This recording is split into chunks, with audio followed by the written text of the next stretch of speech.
इस फिल्म की शुरुआत होती है कुछ बच्चों को दिखाने से जो टीवी देख रहे थे। वो काफी मशहूर शो टेलीटबीज देख रहे होते हैं और तभी उन्हें कुछ लोगों के चिल्लाने की आवाज सुनाई देती है। वो लोग काफी घबराए हुए भी थे। जैसे उन्हें पता चलता है कि बच्चे हमारी आवाजें सुन रहे हैं, उनमें से एक आदमी फौरन आता है और दरवाजे को जोर से बंद कर देता है। ये देख बच्चों को कोई समझ नहीं लगती, बस एक दूसरे को कंफ्यूज होकर देख रहे होते हैं। उसी वक्त एक औरत अंदर आती है, एक छोटी बच्ची को हाथ में उठाए हुए। वो उस बच्ची को इस ग्रुप के साथ छोड़ देती है और बच्चों को कहती है कि इस रूम से बाहर मत जाना, चाहे कुछ भी हो जाए। कोई वजह नहीं बताती, बस वहाँ के लॉक्स चेक करती। जब उसे लगता है कि सब ठीक है तो फौरन वहाँ से निकल जाती है। बाहर से एक बार फिर अजीब अजीब आवाजें आना शुरू हो जाती हैं, जैसे कि ग्लास टूटने की आवाजें और चीखों की। इसके अलावा और भी बहुत सारी। बच्चे चौंक गए, पूरी कोशिश करते हैं कि वो बिल्कुल खामोश है। उनमें से एक बच्चा धीरे धीरे दरवाजे की तरफ गया, ये जानने के लिए कि आखिर हुआ क्या है। तभी उसे सुनाई देता है कि कोई यहाँ घुसने की कोशिश कर रहा है और फिर एकदम दरवाजा जोर से खुला और एक इन्फेक्टेड यानी कि ज़ॉम्बी अंदर आ जाता है। बच्चे काफी घबरा गए, वो डर की वजह से सुन्न हो गए थे। जो बच्चा दरवाजे के पास गया उसकी तो हालत खराब हो जाती है। वो बस देख रहा होता है कि क्रिएचर्स अटैक कर रहे हैं। फिर वो गिर जाता है। उसे अपनी मॉम बाहर नजर आती है तो वो उनकी तरफ भागता है, लेकिन जैसे उसकी मॉम एक ज़ॉम्बी को देखती है वो फौरन दरवाजा बंद कर देती है ताकि उस बच्चे को कुछ ना हो। डरते हुए लड़का ऊपर की तरफ भागा, लेकिन वहाँ भी कई सारे इन्फेक्टेड लोग थे। कहीं भी कोई सेफ जगह नहीं बची। उसका अपना घर भी इन ज़ॉम्बी से घिरा हुआ। वो अफरा तफरी की वजह से काफी तेज भागता है, गिरता भी है, लड़खड़ाता भी है, लेकिन रुकता नहीं। जिसके बाद वो एक पुराने चर्च के सामने जाके रुकता है। पता चलता है कि इस बच्चे का नाम टिमी है। जिसके बाद वो फूली हुई सांस के साथ अंदर आता है, देखता है कि उसके डैड वहाँ खड़े हैं जो चर्च के प्रीस्ट हैं। ऐसा लग रहा था जैसे वो इसका ही इंतजार कर रहे हैं। उसके अंदर कोई डर खौफ नहीं था, वो एकदम शांत खड़े हुए। बच्चे ने जो भी देखा वो अपने डैड को बताने की कोशिश करता है, लेकिन उसके डैड ने बीच में ही रोककर कहा कि मैं सब जानता हूँ और इस चीज को कबूल भी कर चुका। फिर वो अपनी माला निकालकर बच्चे के हाथ में देकर कहता है कि छुप जाओ। बच्चा उसकी बात मानकर छुप गया और तभी बहुत सारे ज़ॉम्बीज़ दरवाजा तोड़ते हुए तेजी से अंदर घुस आते हैं। प्रीस्ट जरा भी नहीं हिलता, वो वहीं खड़ा रहा। तब ज़ॉम्बीज़ उसे भी काट लेते हैं और अब वो भी उनके जैसा ही इन्फेक्टेड बन गया था। बच्चा जो छुपा हुआ था सही टाइम का इंतजार कर रहा होता है। फिर वो फौरन वहाँ से निकलकर बिना चर्च की तरफ देखे फौरन वहाँ से भाग जाता है। माला उसने जोर से पकड़ी हुई थी, जैसे यही उसकी आखिरी उम्मीद हो। फिर बताया जाता है कि कुछ इस तरह ये ज़ॉम्बी वायरस फैला जिसका नाम रेज वायरस है और इसने पूरे ही मुल्क को अपनी चपेट में ले लिया है। फिर यूरोप ने पूरे आइलैंड को अलग कर दिया, सख्त लॉकडाउन लगा दिया, ना कोई अंदर आ सकता है ना कोई बाहर जा सकता है। ऐसे ही फिर 28 साल गुजर जाती। जो सर्वाइवर्स हैं यानी जिंदा बचे लोग हैं बड़ी मुश्किल से जिंदगी गुजार रहे हैं। उन्हीं छोटी आउटपोस्ट में से एक बाप अपने बेटे को उठाता है, कहता है कि बेटा आज बड़ा दिन है। बेटा जिसका नाम स्पाइक है फौरन उठता है और अपना बैग उठाता है। बाकी लोग भी वही कर रहे होते हैं, यानी कि तैयार हो रहे हैं। हर किसी के हाथ में कुछ न कुछ ऐसा है जो उन्होंने खुद बनाया। ये सब हथियार हैं, जैसे कि नेजा, चाकू और तीर कमान, लेकिन यहाँ गन्स नहीं है। सब हाथ की बनाई हुई उनकी चीजें हैं जो पुराने दौर के तरफ इशारा कर रही हैं। इससे ये भी जाहिर होता है कि वो थोड़ी सी चीजों के साथ कितना अच्छा गुजारा करते हैं। यहाँ स्पाइक के पास तीर कमान, एक तेज खंजर और एक डॉल है जिन्हें वो हमेशा अच्छे से रखता है। हालांकि ये लड़ाई में काम नहीं आने वाली थी, लेकिन वो पुरानी दुनिया का एक टुकड़ा है जिसे वो छोड़ना नहीं चाहता। स्पाइक किचन में जाता है जहाँ उसके डैड का साथी जो उनका पड़ोसी भी था वो बूढ़ा आदमी था, नाश्ते के लिए उसका इंतजार कर रहा होता है। तभी उसकी मॉम की आवाज आई जो बीमार होती है। उसकी डैड जिनका नाम जिमी है अपनी वाइफ के रूम की तरफ जाते हैं। स्पाइक भी उनके पीछे पीछे चला गया। मॉम सॉरी बोलती है कि उन्हें परेशान किया मैंने। स्पाइक को गले लगाकर कहती है कि सुबह से उसका सर बहुत दर्द कर रहा है। वो मजबूत रहने की कोशिश करती है लेकिन कमजोरी उसके चेहरे पर साफ साफ नजर आती है। जिमी प्लान समझाता है कि वो लोग ये जमीन छोड़ रहे हैं। मॉम घबरा कर कहती है कि हमारा बेटा सिर्फ 12 साल का है, वो खुद भी बिल्कुल ठीक नहीं है। लेकिन जेमी उसकी एक बात नहीं सुनता और वो रूम से निकल जाता है, जबकि स्पाइक थोड़ी देर और मॉम के साथ रुकता है। वो अपनी मॉम को अच्छे से शांत करने की कोशिश करता है, जैसे उसके डैड मॉम को कभी नहीं कर पाए शांत। अब यहाँ से निकलने से पहले स्पाइक अपनी मॉम को खाने की एक चीज रुमाल में लपेट कर देता है और उनसे झूठ बोल देता है कि मैं स्कूल जा रहा हूँ, इसीलिए वो उसकी बात का यकीन कर लेती है। गांव से निकलने से पहले स्पाइक को उसका पड़ोसी उसका पहला कमान देता है। ये सिर्फ एक हथियार नहीं, एक निशान है जो इस बात की तरफ इशारा था कि स्पाइक अब कुछ बड़ा करने जा रहा है। जब स्पाइक और उसकी डैड जेमी गांव से निकलते हैं तो लोग घरों से बाहर निकलकर उनका हौसला बढ़ाने के लिए चिल्लाने लगते हैं। कोई हंस नहीं रहा था, सब सीरियस थे क्योंकि सब जानते थे कि ये मिशन है जिसमें बहुत ज्यादा रिस्क भी है और इसके पीछे वजह भी है। जब वो लोग गेट तक पहुंचते हैं जहां सेफ जोन खत्म होता है और असली दुनिया शुरू हुई तो कम्युनिटी लीडर आती है। मेन लैंड तक चले गए तो बस वापिस आने का कोई चांस नहीं होगा क्योंकि तुम्हें बचाने कोई नहीं आएगा। तुमसे पहले भी बहुत सारे लोग वहाँ पर जा चुके हैं लेकिन कोई भी बचकर वापिस नहीं आया। फिर उन्हें समंदर के बीच एक खुफिया रास्ते का पता चलता है। जब समंदर का पानी थोड़ा कम होता है तभी वो रास्ता नजर आता है और अभी लोग उस रास्ते में चल देते हैं। कुछ ही देर बाद ही समंदर का वो रास्ता पार कर ही लेते और मेन लैंड तक पहुंच जाते हैं जहां उनको जाना था, जो उनकी मंजिल थी। लेकिन जैसे ही पानी का लेवल ऊपर आया वो रास्ता फिर चुक जाता है, यानी कि इस हालत में कोई उसे क्रॉस नहीं कर सकता। जैसे वो लोग आगे बढ़ते हैं एक अजीब सा गाना उन्हें सुनाई देता है और तभी ये लोग बहुत सारे इन्फेक्टेड ज़ॉम्बीज़ को देखते हैं जो बहुत डरावनी लग रही थी क्योंकि उनकी हड्डियां बाहर निकली हुई, स्किन बुरी तरह खींची हुई थी और आंखें भी बहुत डरावनी। और यही क्रिएचर्स हैं जिनका स्पाइक को सामना करना है। उसका मिशन बिल्कुल साफ है, उसे एक इन्फेक्टेड को गिराना था जो कि टेस्ट होगा जो साबित करेगा कि वो तैयार है। जेमी स्पाइक को कहता है कि तुम्हें फास्ट होना पड़ेगा, बिना डरे, और तुम्हारा निशाना बिल्कुल सही जगह पर लगना चाहिए। वो दोनों आगे बढ़ते हैं, उनका हर कदम स्पाइक पर और वजन डाल रहा था। जिसके बाद आगे बढ़ने पर इन्हें अपना पहला टारगेट दिखाई देता है, एक बहुत ही स्लो चलने वाला मोटा सा ज़ॉम्बी जो रेंगता है। और यही वक्त है दिखाने का कि स्पाइक में कितना दम है। इसकी जिल्द काफी मोटी थी और ये बहुत ही अजीब तरह से चलता है, खुद को ऐसे खींचता है जैसे कोई बहुत बड़ा सांप हो। स्पाइक फौरन तीर कमान निकाल कर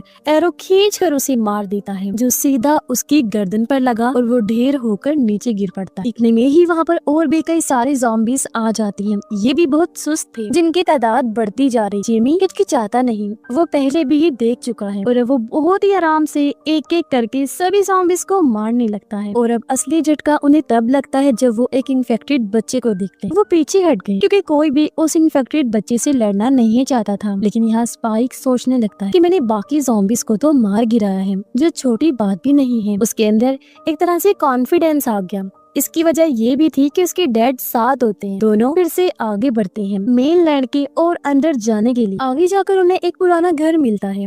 वो लोग सोचते हैं कि अंदर कुछ मिल जाए जो काम आ सके। इसी सोच में दोनों अंदर चले जाते हैं लेकिन माहौल अचानक बदल जाता है। एक रूम में एक आदमी उल्टा लटका हुआ है जिसे कौवे खा रहे हैं। उसके सीने पर कुछ लफ्ज लिखे हुए थे जो मिलकर एक नाम बनाते हैं, जेमी। जेमी अपने बेटे को कहता है कि मेन लैंड पर ज्यादा लोग अच्छे नहीं, क्योंकि बहुत से लोग अकेले रह रह के सब कुछ खोने के बाद जालिम और खौफनाक बन जाते हैं और वो ऐसी चीजें करते हैं जो हम सोच भी नहीं सकते, ऐसी चीजें जो सपनों में भी इंसान को डरा दे। इस लटके हुए आदमी का मैसेज बिल्कुल साफ है, ये ऐसे जानबूझ के लटकाया गया। जेमी बिना पलक झपके स्पाइक को कहता है कि इसे खत्म करो। मैं ऐसा हमारी सेफ्टी के लिए नहीं कह रहा, बल्कि ऐसे ही तुम सीखोगे कि इन हालात में जिंदा कैसे रहना है। यहाँ किसी हिचकिचाहट की कोई गुंजाइश नहीं, कोई दूसरा चांस नहीं। यहाँ रहने का मतलब सिर्फ इन्फेक्टेड का सामना नहीं, बल्कि इससे भी ज्यादा खौफनाक चीजों का सामना करना पड़ सकता है। स्पाइक सिर्फ एक पल के लिए हिचकिचाया, फिर सीधा तीर को उस आदमी के सर में दे मारता है जिससे उसकी मौत हो गई। ये काम खत्म करके स्पाइक और जेमी फिर से आगे बढ़ते हैं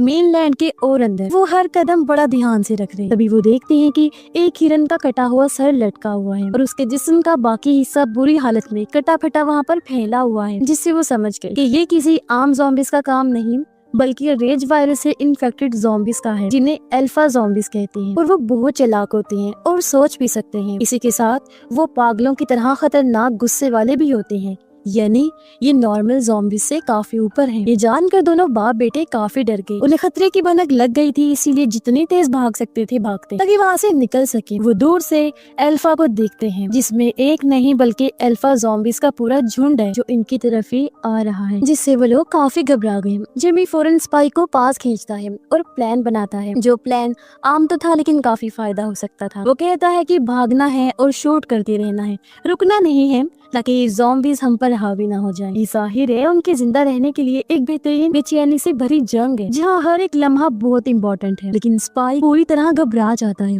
कंट्रोल खो देता है। इसीलिए अच्छी खासी ट्रेनिंग होने के बावजूद भी वो एक भी वार ठीक से नहीं कर पाता, क्योंकि उस पर दबाव इतना ज्यादा है कि डर उस पर हावी हो जाता है।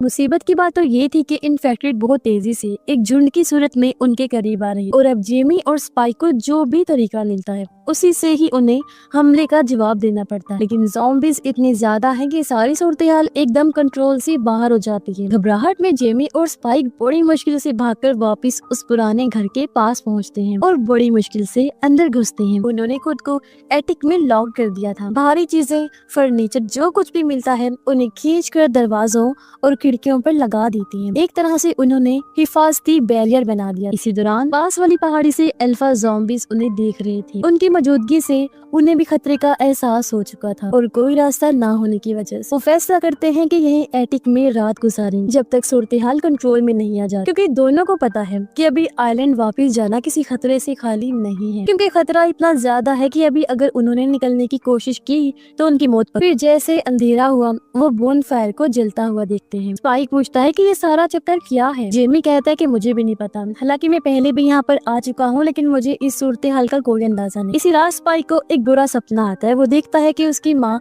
पानी में डूब रही है। सीन इतना डरावना था कि उसकी रूह कांप जाती है। वो झटके से उठता है, लेकिन एक और बड़े खतरे का उन्हें सामना करना पड़ता है। अब क्योंकि वो घर काफी पुराना टूटा फूटा था, तो उसका एक हिस्सा अचानक गिर जाता है, बिल्कुल उनके पैरों के नीचे से। तब बड़ी मुश्किल से वो टाइम पर बाहर निकल जाते हैं, और अब वो ये सोचने पर मजबूर हो गए कि जितनी जल्दी हो सके आइलैंड वापस जाना होगा। उनकी किस्मत अच्छी थी कि समंदर के बीच वो खुफिया रास्ता नजर आ रहा, और अब वो दोनों बाप बेटी बगैर टाइम गवाए तेजी से वापस चल पड़ते। लेकिन उन्हें अंदाजा नहीं था कि अल्फा बहुत तेज होते हैं, और वो उनकी हर एक चीज पर नजर रख रहे थे। और अब एक ज़ॉम्बी अल्फा जो इनका पीछा कर रहा था फुल स्पीड में उनकी तरफ आने लगता है। ये देख उनकी टेंशन इतनी ज्यादा बढ़ गई कि दोनों जान बचाने के लिए आइलैंड के अंदर फुल स्पीड में भागते हैं। वो दोनों बिल्कुल ठीक वक्त पर पहुंच जाते हैं और मदद के लिए टावर को सिग्नल भेजने में कामयाब भी हो जाते हैं। उनके सिग्नल्स मिलते ही कम्युनिटी फौरन बहुत सारे तीर अल्फा पर बरसा देती है, उसे रोकने की कोशिश करती, लेकिन इससे अल्फा को कोई फर्क नहीं पड़ता। और अब जब वो जलता हुआ तीर उसे मारते हैं तो वो सीधा उसके अंदर आकर लगता है, जिससे ये मॉन्स्टर फाइनली मारा जाता है और पूरी कम्युनिटी सुकून का सांस लेती है। जब स्पाइक वापस आता है खुशी में जश्न मनाया जाता है। सब उसकी तारीफ करते हैं क्योंकि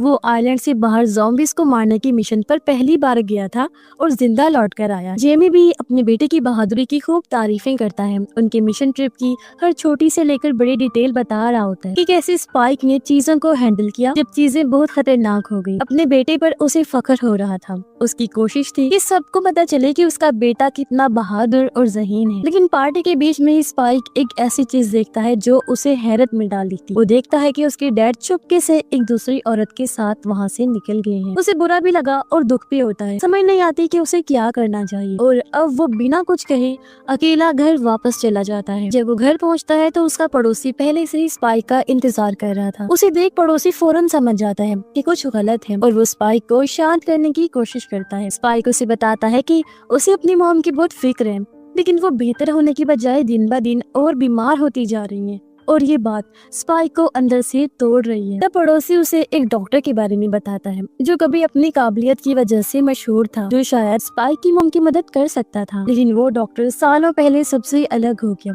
बिल्कुल गायब हो गया। अब स्पाइक जब उसे बोन फायर का बताता है जो एटिक में जल रही थी, तो ये सुनकर पड़ोसी की आंखें खुली की खुली रह जाती है। वो कहते हैं अगर वो आग अभी भी जल रही है इसका मतलब है डॉक्टर अभी भी वहाँ जिंदा है, यानी कि अभी भी स्पाइक की मॉम के पास एक चांस बचा है कि वो ठीक हो सकती है अगर वो डॉक्टर को ढूंढ ले तो। अगली सुबह जेमी नशे की हालत में घर लौटता है और स्पाइक जो सब चुपचाप बर्दाश्त करता आ रहा था आज वो फट पड़ता है। वो जेमी पर गुस्सा करने लगा कि आप मॉम को धोखा दे रही हैं क्योंकि आपका चक्कर किसी और औरत के साथ मैं देख चुका हूँ। साथ ही वो ये भी कहता है कि आपने ये बात छुपा के रखी कि वो डॉक्टर अभी भी वहाँ जिंदा है। जेमी आखिर में मान ही लेता है। हाँ, वो सालों पहले मेनलैंड पर डॉक्टर से मिला था। डॉक्टर अपने यूनिफॉर्म में था और मैंने उसे बहुत सारी लाशों से घिरा हुआ देखा। ऐसा लग रहा था जैसे कोई एक्सपेरिमेंट चल रहा हो। वो कहता है कि वो सीन इतना अजीब था कि मैंने फैसला कर लिया था कि दोबारा वहाँ कभी नहीं जाएंगे। लेकिन स्पाइक तो पहले ही फैसला कर चुका होता है कि वो अपनी मॉम को सीधा उस डॉक्टर के पास ले जाएगा, चाहे कितनी भी वार्निंग्स या डर उसके रास्ते में क्यों ना आ जाए। ऊपर से वो अपने डैड को भी सीधा बोल देता है कि पीछे हट जाओ, मुझे अकेला छोड़ दो। फिर स्पाइक अपने डैड को धमकाने के लिए एक चाकू निकालता है, लेकिन जेमी जो ज्यादा स्ट्रॉन्ग है बिना मुश्किल से उसे चाकू ले लेता है। उसने अपने बेटे को सजा नहीं दी और चुपचाप वहाँ से चला जाता है। इसी दौरान स्पाइक प्लान बनाता है कि वो कम्युनिटी की चीजों को आग लगाएगा ताकि एक बड़ी तबाही हो जाए।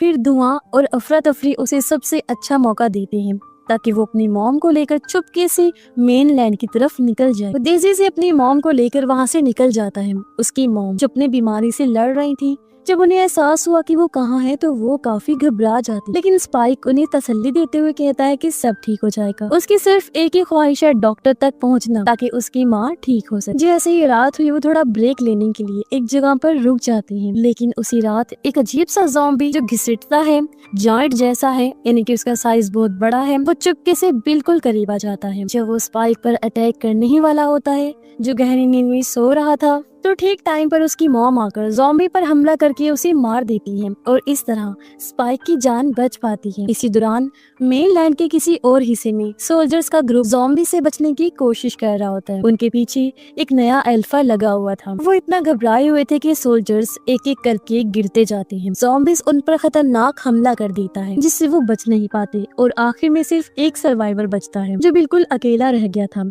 हालांकि वो जख्मी था पर बड़ी मुश्किल से जिंदा था। इसके बाद हमें पता चलता है कि उनमें से एक ज़ॉम्बी औरत प्रेग्नेंट है। स्पाइक और उसकी मॉम मेनलैंड पर अपना सफर जारी रखते हैं। कभी कभी उनका सफर खतरनाक भी होता है, जैसे उसकी बीमार माँ को अजीब ख्याल आने लगते हैं। इन ख्यालों से बाहर आकर वो गहरी सोच में डूबी होती है, अपनी जिंदगी के छोटे छोटे पलों को याद करती है। वो टाइम जब ज़ॉम्बी वायरस नहीं आया। दूर से स्पाइक एक और ज़ॉम्बी को देखता है जो घिसट कर आ रहा है और ये ज़ॉम्बी किसी ड्रैगन की तरह घिसट रहा था। स्पाइक बिना सोचे समझे एक एरो चलाता है और उसे मार गिराता है, लेकिन उसके गिरने की आवाज इतनी तेज थी कि आसपास की दूसरी ज़ॉम्बीज़ का ध्यान फौरन उस तरफ चला जाता है। कुछ ही सेकंड्स में स्पाइक और उसकी मॉम के पीछे ज़ॉम्बीज़ का एक झुंड पड़ जाता है जो बहुत तेजी से आ रही थी और जल्द ही उनके करीब पहुंच जाते हैं। अब वो लोग छुपने के लिए जगह ढूंढने लगे और सालों से खाली पड़े गैस स्टेशन में घुस जाते हैं। ये पूरी जगह गैस से भरी हुई, सांस लेना भी मुश्किल हो रहा था। सूरत हाल तब खराब हो जाती है जब ज़ॉम्बी स्टेशन के अंदर घुसने लगी। जब लगता है कि अब सब कुछ खत्म हो जाएगा,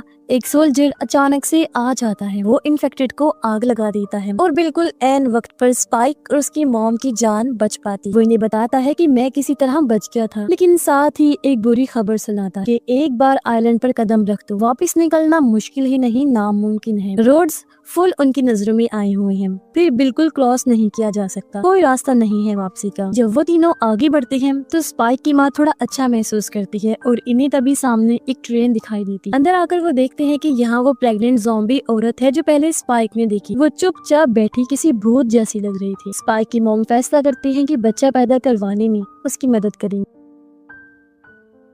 कुछ ही देर में वो एक बच्ची को जन्म देती है जो काफी सेहतमंद था और अब वो ज़ॉम्बी औरत उठते ही इन पर हमला कर देती है। तब सोल्जर बिना टाइम गवाए ज़ॉम्बी औरत को मार देता है। सोल्जर स्पाइक की मॉम को कहता है कि बच्चे को छोड़ दो, ये मॉन्स्टर है और हमारे लिए खतरा साबित हो सकता है, लेकिन स्पाइक की मॉम उसका ख्याल रखती है इस यकीन के साथ कि बच्चा हमें कोई नुकसान नहीं पहुँचा सकता। तभी एक और अल्फा आ जाता है और बुरी तरह सोल्जर पर हमला करके उसका सर फाड़ कर अलग कर देता है। ये देख दोनों माँ बेटा फौरन वहाँ से भाग जाते हैं। हालांकि क्रिएचर उनका पीछा करता है। जैसे वो पकड़े जाने वाले होते हैं, अचानक वही डॉक्टर सामने आ जाता है। वो अल्फा पर सीधा शूट करता है जिससे उसकी मौत हो जाती है और अब डॉक्टर स्पाइक और उसकी मॉम को लेकर अपने खुफिया ठिकाने पर आता है जो जंगल के बीचों बीच था। फिर डॉक्टर उन्हें अपनी सारी चीजें दिखाता है, साथ ही वो अपनी बॉडी पर आयोडीन रगड़ने लगा। डॉक्टर कहता है कि आयोडीन एक हिफाजती बैरियर का काम करता है क्योंकि वायरस इसे बिल्कुल बर्दाश्त नहीं कर पाता, उसके लिए ये चीज जहर है। वो कहता है कि मैं ऐसा हर रोज करता जब भी तो अब तक बचा हुआ हूँ। फिर डॉक्टर उन्हें सोल्जर का सर देते हुए कहता है कि इसे उस अजीब पिरामिड जहाँ बाकी सर पड़े हैं वहाँ रख दो। तब स्पाइक उसकी बात मान लेता है। फिर डॉक्टर बेबी को चेक करने लगा और जानकारी देता है कि बच्चा इन्फेक्टेड नहीं है। इससे वो काफी खुश हो गया क्योंकि ये डिस्कवरी उसे काफी पसंद आई। इसके बाद वो स्पाइक की मॉम का चेकअप करने लगा।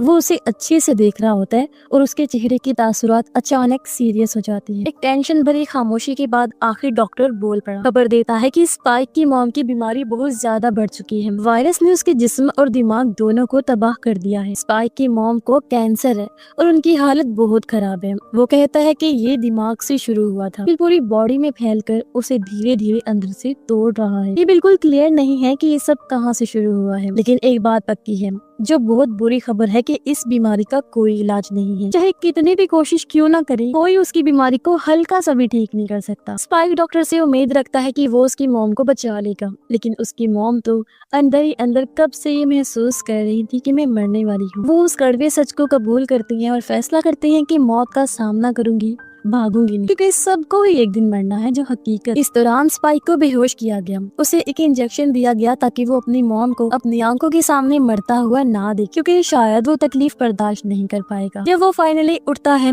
सब खत्म हो चुका होता है, लेकिन स्पाइक खाली हाथ नहीं रहता। डॉक्टर उसे उसकी मॉम का सर देता है। फिर स्पाइक अपनी माँ के सर को इज्जत के तौर पर पिरामिड के पास रख देता है, क्योंकि ये उसका अपना तरीका था अपनी माँ को अच्छे से गुड बाय करने का। फिर एल्फा, जो सबसे खतरनाक ज़ॉम्बी क्रिएचर है, वो अपनी कंट्रोल खो देता है और वो डॉक्टर पर हमला करने के लिए तैयार था, लेकिन स्पाइक फौरन आकर डॉक्टर का एक इंजेक्शन एल्फा को लगाकर उसे रोक लेता है और ऐन वक्त पर डॉक्टर की जान बचा। डॉक्टर स्पाइक की आंखों में देखता है और कहता है कि अब आगे बढ़ने का वक्त आ गया है। दोनों मिलकर बेबी को साथ लेकर अपने एरिया में पहुंचने की कोशिश कर वहां पहुंचकर वो बेबी को कम्युनिटी के पास छोड़ देते। साथ में एक नोट भी था जिस पर आखिरी गुड बाय होता है। बेबी को अच्छे से वेलकम किया जाता है और उसका नाम उसकी माँ के नाम पर ही रखा जाता है। जिमी स्पाइक तक पहुँचने की कोशिश करता है, लेकिन लहर इतनी ऊपर होती है कि वो क्रॉस नहीं कर सकता। इसी दौरान जब स्पाइक अकेला मछली पकड़ रहा होता है तो एक इन्फेक्टेड चुपके से उसके पास आ जाता है। स्पाइक फौरन ही उसे मार देता है, लेकिन फिर और ज़ॉम्बीज़ वहाँ पर आ जाते हैं। स्पाइक को जब उन्होंने घेरा तो वहाँ पर कोई आ जाता है, जो और कोई नहीं बल्कि जिमी होता है, वही बच्चा जो शुरुआत में देखा था,